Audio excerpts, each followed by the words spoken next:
Boa noite a todos. Sejam todos bem-vindos nessa segunda-feira, hoje, dia 17 de março de 2025.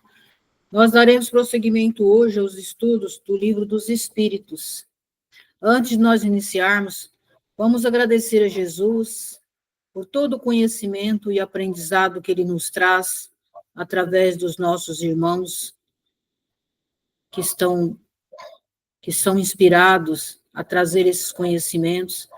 Agradecer as falanges que fazem parte desses estudos das lives, agradecer ao nosso mestre Ramatiz e a todos os nossos irmãos e a Maria de Nazaré.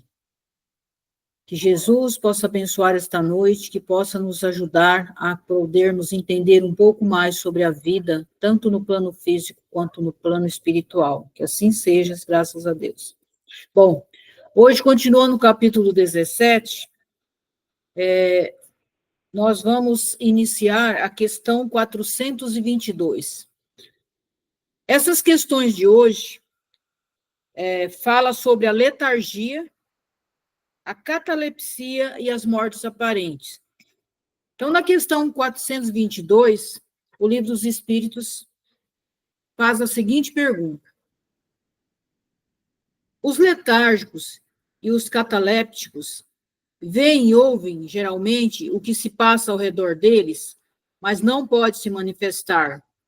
É pelos olhos e orelhas do corpo? Então, ele que está afirmando que os letárgicos e os catalépticos, eles não veem, eles não ouvem. Ele está perguntando se é pelos olhos e pelas orelhas do corpo que eles não ouvem. Não é pelo espírito. O espírito se reconhece, mas não pode se comunicar. Então, ele está dizendo o quê? Que nessa questão, tanto da letargia quanto da catalepsia, na verdade, o espírito ele está lúcido, só que ele não consegue se manifestar. E ele pergunta, por que ele não pode se comunicar? E a resposta, o estado do corpo se opõe a isso. Esse estado particular dos órgãos vos dá a prova de que há, no homem, outra coisa além do corpo, visto que o corpo não tem mais função e o espírito age. Então, aí vem a explicação de Miramês, para clarear um pouco mais para nós. Miramês diz assim: a pessoa em estado letárgico ou cataléptico, ele fica impedido de falar, por vezes, ver e ouvir pelos canais físicos, ou seja, pelo corpo físico, mas não pelo espírito, né? No entanto, ele percebe tudo o que se passa pela sensibilidade espiritual. Isso também ocorre com o espírito livre do corpo, que pode ter os mesmos impedimentos em relação ao corpo espiritual ou perispírito. Aqui ele está dizendo o seguinte: mesmo quando a gente sai do corpo, a gente pode ter essa questão da letargia ou da catalepsia, porque ela não acontece só no nosso corpo físico. Nesse caso aqui, sim, o corpo físico ele não responde, mas aí ele vai explicar um pouco mais sobre isso. Nada há a não ser Deus que possa impedir o espírito de manifestar-se na área humana por impedimento dos órgãos materiais, ou seja, está falando o ser humano em si, ele não tem como se comunicar através do corpo físico quando ele está nesse estado, a não ser que fosse proporcionado por o próprio Deus, né, pela energia divina, mas o próprio ser não tem essa capacidade. O mesmo acontece com o perispírito, que mesmo com a tenuidade do seu corpo sutil, ele impede o espírito de manifestar-se nesses casos. E assim acontece com outros corpos que têm função como vestes e no aparelho do refazimento da alma. Para que se entenda gradativamente, para que se estenda gradativamente a luz no caminho do espírito imortal. Outra letargia e outra catalepsia, pior que ele diz que a letargia e a catalepsia, pior do que essa que a gente está vendo aqui, que acontece no corpo físico, são aquelas que acontecem com os nossos sentimentos. os nossos sentimentos espirituais, porque muitas vezes nós dormimos no mal e nós estamos nessa letargia em relação ao bem, em relação ao evangelho, em relação a muitas coisas, em relação ao sentimento, aos bons sentimentos. Isso também é uma letargia que a gente vive nela. Por isso que os mestres dizem que um dia nós vamos acordar, um dia nós vamos sair dessa ilusão. A ilusão que eles falam seria essa letargia. A gente está vivendo num mundo que não é o mundo real, mas que é um mundo ilusório. E ele continua. Esses são os mortos, como diz o Evangelho, quando Jesus fala assim, deixai aos mortos que cuide de entre seus mortos, quando aquele rapaz diz para Jesus que queria segui-lo, e Jesus falou, só que ele diz assim, que ele não podia ainda seguir Jesus, por quê? Porque ele precisava cuidar dos seus pais. E aí Jesus disse, deixai os mortos cuidem de seus mortos. É nesse sentido que ele estava falando. Somente a vontade pode ajudar o ser a sair dessa letargia. Ou seja, eu tenho muita força de vontade, eu posso acionar essa energia divina que existe dentro de mim, e eu posso vencer tudo isso. Mas se eu me acomodar nessa letargia, ele está falando não só essa questão aqui do corpo, mas do nosso sentimento também, a gente vai passar uma existência inteira nessa letargia, só vivenciando o nosso mundinho físico aqui, a matéria, e a gente não despertando para o mundo espiritual. Aí a gente está numa letargia também.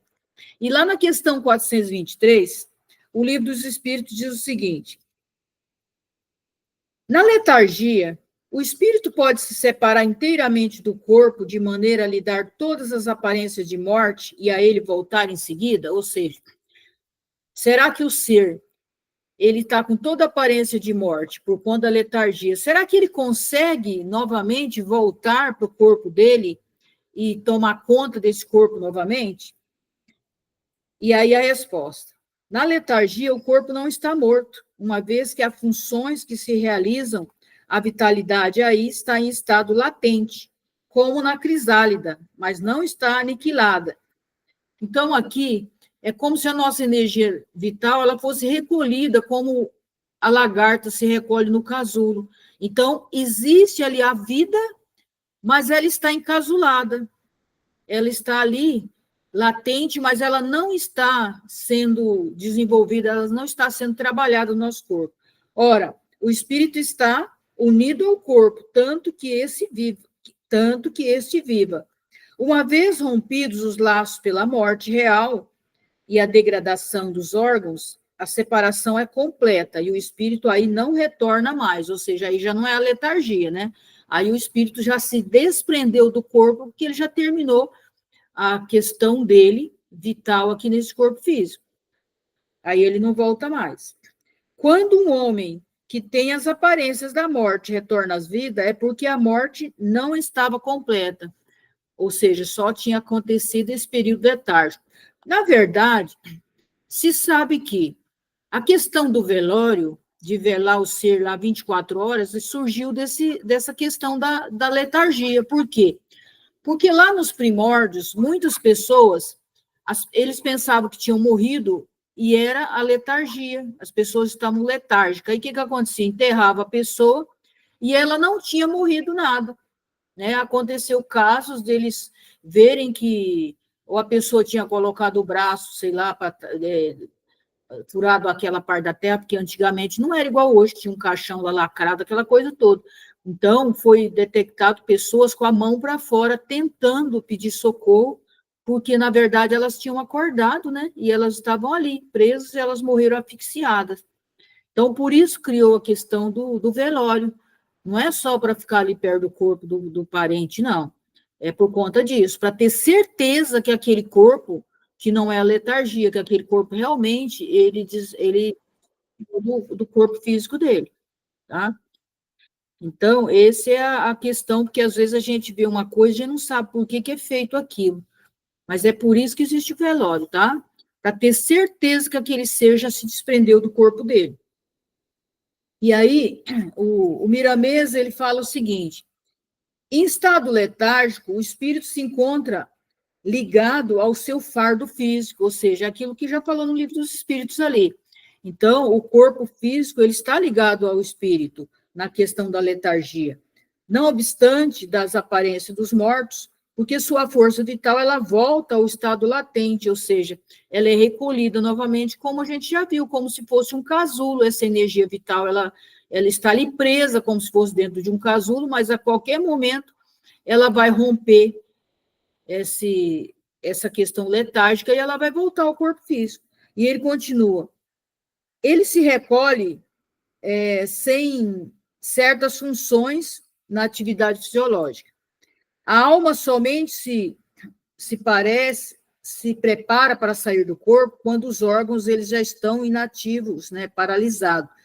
E nesse caso, o espírito não tem nada a fazer a não ir para a sua morada, que é o mundo espiritual. No entanto, ele fala assim, só que tudo isso agora ele não está falando da letargia, ele está falando quando as funções do corpo físico, geralmente elas cessam, elas são paralisadas, aí sim, aí o espírito sai do corpo físico para ir para o mundo espiritual. Só que ele diz, nem sempre isso acontece da mesma forma. Tem aqueles que demoram mais, aqueles que não querem largar o corpo físico de jeito nenhum. Existe aqueles que já estão desprendidos, chega um momento que o corpo paralisou, eles ajudam a questão de sair do corpo e vão embora. Existe aqueles que ficam presos no corpo, por isso que a gente vê aqueles casos que às vezes o corpo já está em estado lá de decomposição e o espírito ainda está grudado ali, porque ele não quer abandonar aquele corpo, né? Mas esse já não é a letargia, aí já é porque a pessoa é por falta de conhecimento, não só de conhecimento, mas também por falta de desprendimento da matéria. Terminou a tarefa dele ali, mas ele não quer ir embora, ele quer ficar do mesmo jeito na matéria que no corpo físico. E aí ele continua, daí agora a questão 424 é o seguinte: pode-se, por cuidados dados em tempo útil, retardar os laços prestes a se romper e restituir a vida a um ser que, por falta de socorro, estaria definitivamente morto? E ele responde, o Livro dos Espíritos, sim, sem dúvida. E disso tendes todos os dias a prova. O magnetismo é frequentemente, nesse caso, um poderoso meio, porque restitui ao corpo o fluido vital que lhe falta e que era insuficiente para manter o funcionamento dos órgãos. Aqui já é diferente, não é que foi recolhido o fluido vital. Nesse caso, ele é insuficiente para que o corpo continue operando normalmente. Aí o que acontece? Através do magnetismo, ele é restituído. Aqui já não é uma letargia mais, né?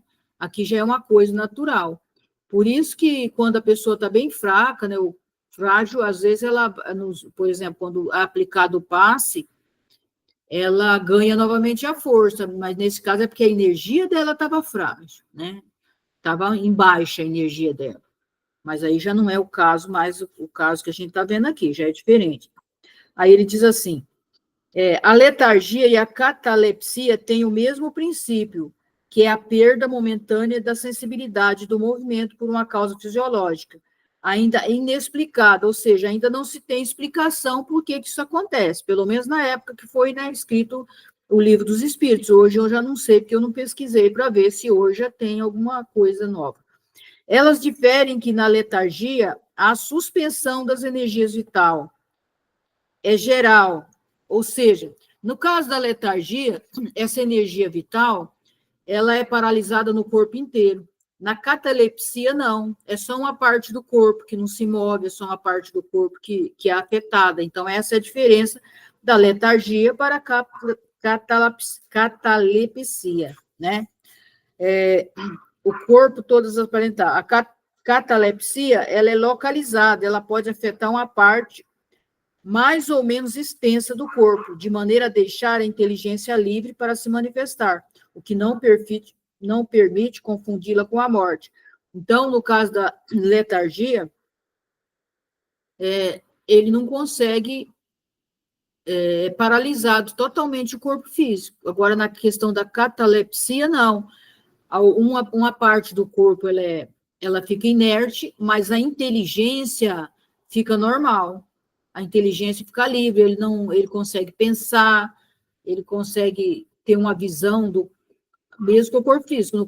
No questão da letargia, não. A letargia, apenas o espírito tem as sensações, apenas o espírito tem discernimento do que está acontecendo, e não o corpo físico. Na questão da catalepsia, não. A inteligência do nosso cérebro, ela fica funcionando normalmente, tá? E aí ele continua, a letargia é sempre natural, a catalepsia é algumas vezes espontânea, mas pode ser provocada e desfeita artificialmente pela ação magnética. Então, no caso da catalepsia, através do magnetismo ela é desfeita, a letargia não. E a catalepsia ela pode ser provocada. Mais para frente a gente vai ver que ele vai falar sobre isso. Aqui, ó. Ele fala, o Miramês ele explica a mesma forma aqui a diferença da letargia, que é suspensa, tá. E ele fala, ele não dá uma explicação assim diferenciada do Livro dos Espíritos. Agora vamos para a questão 425. 425. Aqui ele já começa a falar sobre a questão do sonambulismo, né? O sonambulismo natural tem relação com os sonhos, ele pergunta. Será que o sonambulismo natural ele tem a relação com os sonhos? E como pode explicar essa questão desse sonambulismo? E aí o Livro dos Espíritos diz, é uma independência da alma, na verdade, mais completa que no sonho. Então, as suas faculdades elas estão mais desenvolvidas, ela tem as percepções que não tem no sonho, que é um estado de sonambulismo imperfeito. Ou seja, o sonho é um estado de sonambulismo imperfeito. No caso do sonambulismo, é mais completa essa visão que ele tem da alma, das coisas que estão acontecendo no plano espiritual também. Tá? No sonambulismo, o espírito ele é inteiramente ele mesmo. Os órgãos materiais, estando de alguma forma em catalepsia, não recebem mais as impressões exteriores. Esse estado, ele se manifesta, sobretudo, durante o sono. É o momento em que o espírito ele pode deixar provisoriamente o corpo, estando este entregue ao repouso indispensável à matéria. Quando os fatos sonambulistas produzem, é que o espírito, preocupado por uma coisa ou por outra, se entrega a uma ação qualquer que necessita do uso do corpo, do qual se serve. Então, de um modo análogo ao emprego que faz de uma mesa ou de outros objetos materiais nos fenômenos de manifestação física, ou mesmo de vossa mão naqueles das comunicações escritas. Então, nos sonhos de que se tem consciência, os órgãos aí compreendidos, os da matéria, começam a despertar, e este recebe imperfeitamente as impressões produzidas pelos objetos ou pelas causas exteriores, e as comunicam ao espírito, que ele mesmo, então em repouso, dela não percebe, senão sensações confusas, e frequentemente sem nexo, e sem alguma razão de ser aparente, misturadas que são de vagas lembranças, seja dessa existência, seja de existências anteriores. É fácil, então, compreender por que os sonâmbulos não têm nenhuma lembrança e por que os sonhos dos quais se conversam a memória não têm o mais frequente nenhum sentido. Eu disse o mais frequente, porque ocorre que eles são a consequência de uma lembrança precisa de acontecimentos de uma vida anterior, e algumas vezes mesmo uma espécie de intuição do futuro. Então, tudo isso acontece. É aquilo que fala, às vezes a gente vai no passado, às vezes a gente está no presente, e às vezes a gente vai lá no futuro, quando a gente está nesse estado de sono, de sonambulismo também. E aí o Miramês, ele diz assim, falar dos dons da alma, dos variados dons da alma, não é fácil, pois ela é um mundo cheio de segredos, onde existe um imenso campo para ser estudado. Nós não nos conhecemos ainda e nós precisamos partir do começo. A escada, para ficar de pé, ela deve assentar-se no chão. De outra maneira, como subir nos seus degraus? Ganho. O sonambulismo tem muita relação, tem muita relação, né, o sonambulismo com isso que ele está falando. É mais leve, outro mais profundo. Mas todos os dois são estados sérios. Ele está falando na questão que é muito parecido, a questão do sonho com o sonambulismo. Só que o sonho, ele é muito mais superficial, o sonambulismo, ele é muito mais profundo. Por quê? Porque a gente vai lá no fundo da nossa alma buscar ou coisas que já passou, ou coisas que ainda vão ocorrer na nossa vida. E o sonho, não.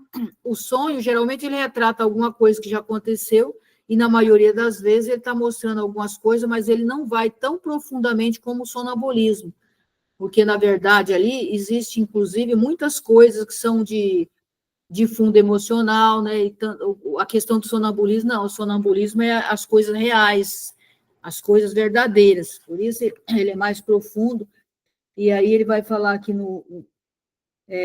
quando a pessoa, na questão do sonambulismo, o espírito ele se mostra totalmente livre, ele está desarticulado, na verdade, do corpo.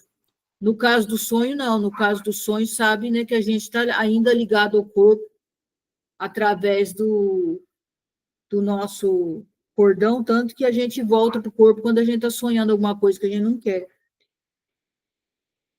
E aqui, no questão do sonambulismo, ele não tem nenhum tipo de impedimento para ter a visão da alma, daquilo que realmente está acontecendo na nossa essência, o que é diferente do sonho. E o sonho, muitas vezes, a gente vê algumas coisas que a gente nem consegue entender porque que aquilo está acontecendo, mas no sonambulismo, não. No sonambulismo, você tem a real percepção daquilo que está acontecendo e por que aquilo está acontecendo. E por que aquilo vai acontecer também, se você vai até o futuro, na questão dessa coisa que ele está falando aqui. Então, o sonambulismo ele pode ser natural ou ele pode ser provocado. Ele está falando aqui da questão do que o sonambulismo, quando ele é natural, né, de uma maneira, quando ele é provocado. De que forma que ele é provocado? Ele é provocado, por exemplo, tem magnetizador, tem as pessoas que trabalham com hipnose, que elas fazem essa questão do sonambulismo forçado, né, para você ir, ou às vezes até na vida passada, ou nessa vida mesmo. Só que quando você é induzido a esse sonambulismo, esse magnetizador, ele pode, ao invés de trazer o conhecimento da nossa alma, ele pode induzir você a pensar da forma que ele quer, a fazer as coisas do jeito que ele quer. Por exemplo, ele pode incutir algo em você, que quando você acordar, você vai obedecer ele, por exemplo. Esse é o sonambulismo provocado, tá? O sonambulismo natural é aquele que evolui do estado de sonho, ou seja, começa como um sonho, e daí ele vai aprofundando um pouco mais, onde sempre existe um agente levando a alma ao sono mais profundo e a ver coisas que antes você não percebia. No caso, quando ele fala que sempre existe um agente, a gente vê a questão da mediunidade, né?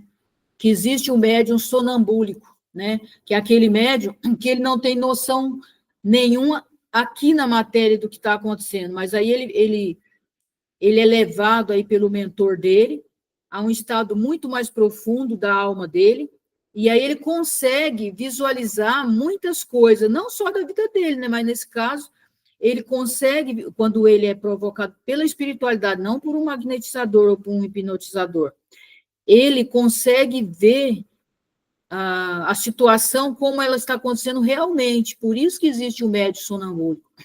O caso do médium sonambúlico é trabalhado também a questão quando existe aquele centro que faz materialização, é através do médium sonambúlico, que ele aparentemente ele está dormindo, mas desprende dele o ectoplasma que precisa para a materialização de um espírito, por exemplo. até de um médico para atender, para fazer uma cirurgia ali, fisicamente, né?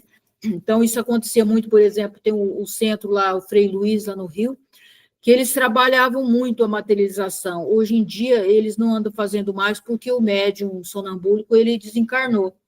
Então, não é muito comum, né, ter um médium sonambúlico. Geralmente, é uma coisa bastante rara. E, geralmente, dizem, né, que esse médium sonambúlico, geralmente, ele desencarna de uma maneira muito estúpida, assim, geralmente é de um acidente. O último, lá no Rio, ele foi assassinado num assalto na casa dele. Então, são compromissos, né, muito difíceis que essas pessoas têm. Não quero dizer que são todos, porque senão alguém vai ficar até arrepiado e não vai querer ficar com medo de ser médium sonambúlico, mas é assim que se procede. Quem falou isso foi que eu vi falando, foi o Frutuoso, né, porque ele há muitos anos que ele trabalha no Frei Luiz e ele participava dessas materializações. Inclusive, essas materializações, elas acontecem era na mata lá, acho que da Tijuca, que é um lugar porque tem que ser totalmente escuro, né? Porque senão o ectoplasma ele não tem a função dele, fica mais frágil, ele não se completa na materialização daquele ser ali. E aí eles faziam lá na mata da Tijuca, mas faz um tempo que eles não andam fazendo por conta disso, por falta de um médico desculpa, o médico não, por falta de um médium sonambúlico, que é só assim que é capaz, que até a gente vê aí no livro, aquela foto do ectoplasma saindo pelas narinas, saindo pelo ouvido da pessoa, mas ela não tem noção do que está acontecendo ali, pelo menos no corpo físico. Agora, o corpo espiritual, segundo ele aqui, né, segundo o livro dos Espíritos, a pessoa ela tem consciência do que está acontecendo, a alma dela tem consciência, mas o corpo físico não. Aí, lá na questão 426, ele pergunta assim: o sonambulismo chamado magnético tem relação com o sonambulismo natural? E ele diz: é a mesma coisa, se ele não for provocado, ele é a mesma coisa. Tá? Não tem diferença, só o nome que difere, mas desde que ele não seja provocado. Quando ele é provocado, já sabe que não é. Então, aí o Miramês diz assim: o sonambulismo magnético é o mesmo que o natural. As fontes desse fenômeno é que são diferentes, ou seja, da onde ele se origina que é diferente, tá? A ação dele é a mesma, só que, as fontes desse fenômeno que são diferentes. Um é provocado pelos homens e o outro pelos espíritos, tá? Então, esse sonambulismo magnético ele é provocado pelas pessoas, e o natural ele é provocado pelos espíritos. O outro, né, que é o natural, ele é provocado pelos espíritos, tá? Ou por vezes o próprio ser, a própria pessoa que ela faz o autossonambulismo. Só que ele diz assim que o autossonambulismo, ser provocado, a própria pessoa ter a capacidade de provocar, ele fala que é muito mais raro, não é comum esse tipo de sonambulismo. Por exemplo, eu quero ter uma vivência sonambúlica e eu vou provocar isso em mim. Ele fala que é muito raro, tem de pessoas que conseguem, mas é uma coisa bem rara, a própria pessoa. Ou seja, então, ou é através de um magnetizador, que quando eu falei lá, a questão que a pessoa pode provocar uma reação no outro, a minha reação no outro, para o outro pensar como eu, para o outro falar como eu, é do hipnotizador, tá? Aqui a gente está falando do magnetizador, tá? Que através do magnetismo dele, ele pode provocar esse tipo de fenômeno, só que tem aquele que é provocado pelos espíritos, que é no caso, né, do médium mesmo, né? Então, eu conheci até hoje só uma pessoa sonambúlica, mas ela não chega a ser, né, sonambúlica, assim, dessa forma de materializar as coisas, né? O tipo de sonambulismo, não sei se ele enquadra nesse da coisa. Aí, lá na questão 427, ele diz: qual é a natureza do agente chamado fluido magnético? Aqui ele já está falando do fluido magnético, que a gente já falou da questão do magnetismo lá atrás. E ele diz, fluido vital, eletricidade animal, que são modificações do fluido universal. Que o seguinte acontece, esse fluido, o fluido magnético, é a modificação do fluido universal. O que é o fluido universal? O fluido universal, na verdade, é aquele original, aquele que dá origem a toda a criação. Aí a gente pode modificar ele, que aí ele se torna o fluido magnético. Porque, na verdade, aquele lá na origem, ele criou tudo, criou todas as coisas. Só que o que acontece? Ele vai sendo modificado de acordo com aquilo que ele vai sendo usado. É a mesma coisa de eu pegar água lá na fonte. Aí, por exemplo, esse é o fluido, vamos fazer uma comparação assim, com o fluido universal. Vamos supor, eu peguei água lá na fonte. Essa é o fluido universal. Aí eu levei essa água para casa e eu botei cloro nela. Entendeu? Então, eu já fiz uma modificação, já não é mais o fluido puro universal, ele já tem uma modificação. Por quê? Porque ali, nesse caso do fluido universal, eu já botei minha energia junto ali, né? Mesmo que a origem da minha energia também seja do fluido universal. Porque o fluido universal é assim, se ele viesse diretamente para as coisas não existiriam, porque elas desintegrariam. Porque é como se estivesse um transformador, a questão da eletricidade. Por exemplo, se a eletricidade vir do jeito que ela sai da origem dela lá, ela queimaria todos os nossos objetos eletrônicos em casa. Então, existe transformador para adequar essa energia. Então, é isso que acontece com o fluido universal. Ele é adequado para cada tipo de coisa que ele vai sendo usado. Ele é, de uma certa forma, ele é modificado. Por isso que, às vezes, quando a gente está no centro, fala assim, vamos voltar, né, lá na energia original, para a gente se recarregar novamente, porque ali a gente volta, inclusive, as nossas células, ali, elas é originária ali. Então, se eu estou com uma doença, por exemplo, no meu rim, né, vamos supor assim, no meu rim, aí eu posso, mentalmente, depois de uma profunda meditação, eu mentalizar que eu, voltando lá nessas primórdios da energia universal e pedindo, né, para a espiritualidade, que aquelas células, elas possam ser trocadas pelas células originais, entendeu? Porque ali elas já foram modificadas, por isso elas tanto fez, né, que ela acabou acarretando a doença, porque ali ela já não é a célula original mais, mas ela pode ser, a matriz, né, a nossa matriz fica lá aonde ela foi criada. E aí, com o tempo, vai desgastando. Tanto que as nossas células, a gente vê que elas com o tempo, elas vão morrendo, né, e outras células vão vindo para repor aquelas células que vão morrendo, tá? Mais ou menos isso, não sei se deu para entender. Aí, na questão 428, qual é a causa da clarividência sonambúlica? Qual que é a causa dessa clarividência sonambúlica? Agora a gente está falando questão do médium mesmo, né?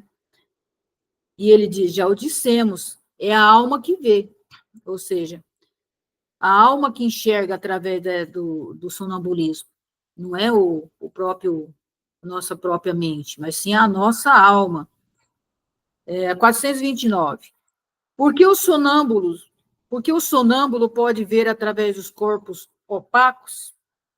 Não há corpos opacos, senão para os vossos órgãos grosseiros. Não vos dissemos que, para o espírito, a matéria não é obstáculo, pois atravessa livremente? Frequentemente, eles vos diz que vê pela fronte, pelo joelho, etc. Porque vós, inteiramente na matéria, não compreendeis que possa ver sem o socorro dos órgãos. Ele mesmo, pelo desejo que tendes, crê ter necessidade dos seus órgãos, mas, se vós o deixasseis livre, compreenderia que vê por todas as partes do seu corpo, ou melhor dizendo, é pelo exterior do seu corpo que ele vê. Então, o que ele está dizendo? Que para o espírito não existe barreira, né? Existe barreira para os nossos olhos físicos, para os nossos sentidos. Mas como a gente fica tão preso nesses nossos sentidos, então a gente não consegue enxergar muitas coisas que a gente poderia enxergar se a gente não ficasse tão preso nesses sentidos. Então, não só, né, porque a gente sempre acha que a gente vai enxergar com o olho físico, né, mas a gente pode enxergar através até dos nossos sentimentos. Porque quantas vezes a gente não vê a imagem, mas a gente sabe o que está acontecendo ao nosso redor. Pelo menos eu vejo assim, né? Eu não vejo ali a coisa concreta como ela está, mas eu sei muitas vezes o que está acontecendo ali e eu tenho consciência de coisas que estão ali ao meu redor ou de tudo aquilo que está se passando ali, através do sentir. Porque lá no início de tudo, as pessoas elas tinham muito essa sensibilidade do sentir, né? Até pelo fato que a questão quando nos primórdios da nossa existência, lá quando a gente ainda estava lá no mundo animal, através até da questão do instinto, né? A gente podia ter aprimorado esse instinto para a gente ter uma profunda percepção maior, né? Só que a gente vira gente e a gente acaba não trabalhando esse instinto para que ele se transforme, né, numa percepção mais profunda. Mas se a gente for prestando atenção, a gente for fazendo meditação com o tempo, a gente consegue perceber, não assim de ver, mesmo que seja com o olho espiritual que a gente chama lá, mas vendo com o olhar da alma, que o olhar da alma é outra coisa. O olhar da alma é quando realmente você sente a coisa, você sabe que aquilo está ali, você sabe que tem uma determinada coisa ali, só que você não vê lá a forma, por exemplo. Mas a gente acha que enxergar é só ver forma. Não é só ver forma, não. Enxergar é muito mais do que isso. É realmente você ter essa percepção. Então, por isso que a gente tem que ir desvencilhando um pouco dos nossos sentidos corporais, nosso sentido físico, para que a gente aprofunde cada vez mais nesse nosso sentir, nesse nosso perceber da nossa alma, que não é a percepção do corpo, mas é a percepção da alma. E isso a gente vai trabalhando através da meditação, né? Através dessa, porque com a meditação a gente vai cada vez mais se aprimorando e aprofundando essa ligação com a nossa alma, não só com a nossa alma, mas também a gente vai aprofundando essa ligação com a Mãe Divina, quando o mestre Yogananda fala naquela questão, o romance com Deus, é isso que ele está falando. Primeiro a gente estabelece um romance conosco, né? Para a gente se compreender, para a gente se conhecer, para a gente aprimorar as nossas percepções mais refinadas. Aí depois a gente traça esse romance com Deus, que é essa ligação profunda com Deus, para que a gente vá percebendo ele, não só nas formas, mas a gente vai percebendo. Eu estava vendo um vídeo hoje, muito interessante, até mandei para o Adão ele, aquele, deixa eu ver se eu lembro o nome dele, que tem aquele cara lá, esqueci o nome dele agora, não importa. Ele postou um vídeo lá mostrando duas crianças na Índia que eles não enxergavam, nunca tinham enxergado na vida. Aí um dia fez a cirurgia, eles começaram a enxergar. Aí ele começou a mostrar quando a reação, eles filmaram a reação dessas crianças, eram duas meninas, dessas crianças, quando elas começaram a enxergar as coisas. E aí ele mostra lá, quando elas viam as plantas, por exemplo, o pendãozinho da planta, a menininha ia lá e ela passava a mãozinha, porque ela ficava encantada em ver as formas que ela nunca tinha visto daquele pendão da planta. E aí ele pergunta, será que a gente consegue perceber essas coisas, ou a gente já está tão cego com essa outra cegueira que aqui ele cita, né, dessa questão da letargia dos nossos sentimentos? Será que nós estamos tão envolvidos com a letargia já que a gente não consegue mais perceber a beleza de Deus na planta, na lua, no sol, nas águas, nos passarinhos que voam? Será que a gente percebe essas coisas ao nosso redor no dia a dia? Ou será que a gente está tão aprofundado nessa nossa letargia dos nossos sentimentos da alma, estou falando, que a gente só usa os sentimentos, as percepções do enxergar a comida, enxergar o carro que eu preciso dirigir, enxergar o ônibus que eu tenho que pegar, enxergar uma série de coisas, enxergar as pessoas que me incomodam. Será que eu não estou dentro dessa letargia de não perceber a beleza, de ter perdido esse contato com essa beleza das coisas das pequenas coisas onde a gente vê a manifestação de Deus, então a gente precisa sair dessa letargia.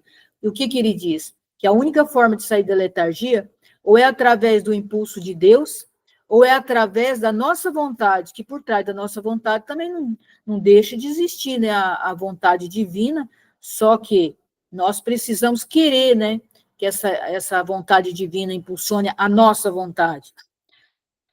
E eu fiquei pensando hoje, faz bastante tempo, por exemplo, que eu estou com as fotos para levar lá na cidade, falar, mas não tem nada a ver, mas eu acho que tem sim. Aí faz uns 2 anos que eu estou com essas fotos aqui, que era da minha mãe. Aí eu preciso ir lá para fazer outra foto, para entregar para meus irmãos, né? Porque para eles ficarem com as fotos lá. E aí faz tanto tempo, e eu invento tanta desculpa para não ir fazer isso que tem de fazer. Aí hoje eu impulsionei minha vontade. Digo, não, hoje eu estava almoçando. Falei, não, hoje eu vou terminar esse almoço, eu vou pegar o ônibus, eu vou lá no centro da cidade e vou lá e vou fazer essas fotos, porque eu preciso resolver essa questão. Isso é quando a gente toma consciência que eu preciso desenvolver a minha vontade, que eu preciso desenvolver aquilo que eu preciso fazer, eu tenho que fazer. Senão eu fico a vida toda empurrando com a barriga, inventando desculpa todos os dias. Eu não faço porque não tem isso. Eu não faço porque o fulano chegou aqui em casa. Eu não faço porque não sei o quê.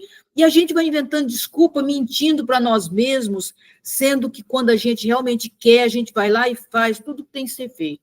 Então, que a gente possa sair dessa nossa letargia e que a gente possa, né, que a gente possa realmente entrar nesse campo de consciência mesmo divina, da consciência da nossa alma, né? Porque o Ramatismo, no livro dele, ele fala muito isso, que o objetivo dos nossos mentores não é ficar a vida toda sendo nossa babá, não. O objetivo deles é levar a nós buscarmos esse conhecimento da nossa alma, porque o dia que nós buscarmos o conhecimento da nossa alma, eles não têm necessidade de ficar toda hora, todo o trabalho que vai fazer, eles têm que estar ali com a gente, mostrando o que é para a gente fazer. O objetivo deles e o nosso objetivo tem que ser a autonomia da nossa alma, porque assim como o Livro dos Espíritos disse, nós somos capazes de ver com os olhos da alma tudo que está acontecendo e tudo que deve ser feito. Então, esse é o nosso caminhar, esse tem que ser nosso foco, nosso objetivo. A gente tem que ir exercitando com esse objetivo na nossa mente. Eu tenho que ser autônomo, eu tenho que ser independente com a minha alma, porque eu não posso ficar tendo trabalho a vida toda para a espiritualidade. O Ponciano falava uma coisa muito interessante. Quando tinha, geralmente, a limpeza ali, alguma coisa, ele ia embora para casa. Aí ele falava assim, eu não posso ficar esperando que os espíritos façam as coisas, eu preciso fazer. Eu preciso ir, preciso fazer o que tem que ser feito. Eu vou ficar minha vida toda esperando pelos espíritos, que eles venham, vou esperar o meu mentor, daí eu vou fazer as coisas. Eu não estou falando no sentido de atender as pessoas lá na casa das pessoas, esse tipo de coisa, porque a gente sabe que isso aí não é dessa forma, mas estou falando assim de ter essa percepção, de não esperar que o meu mentor venha me dar um empurrão, sabe, um safanão para que eu vá. Eu tenho que ter essa convicção que eu quero, que eu posso, que eu devo fazer o meu melhor, que eu devo buscar esse conhecimento, mas esse conhecimento ele não é intelectual, esse conhecimento é interno, por isso que a gente precisa voltar para o nosso interno, e através da meditação a gente vai voltando esse contato com a nossa alma novamente, e esse é o nosso objetivo. Então, segunda-feira que vem, vai ser o José que vai dar continuidade. José, você já anota aí que vai ser a partir da questão 429, que a gente está fazendo assim, né? A gente vai fazendo as questões e aí até no máximo 8h30, quando dá 8h30, a gente não passa de 8h30, porque é um combinado que a gente fez. Então, semana que vem, começa, José, na 429 o seu estudo, tá? Então, eu vou encerrando por aqui. Tá bom, José? Já fica aí ciente da coisa. E anota aí. Beleza. Ok. Tá. Aí deixa eu parar aqui a gravação.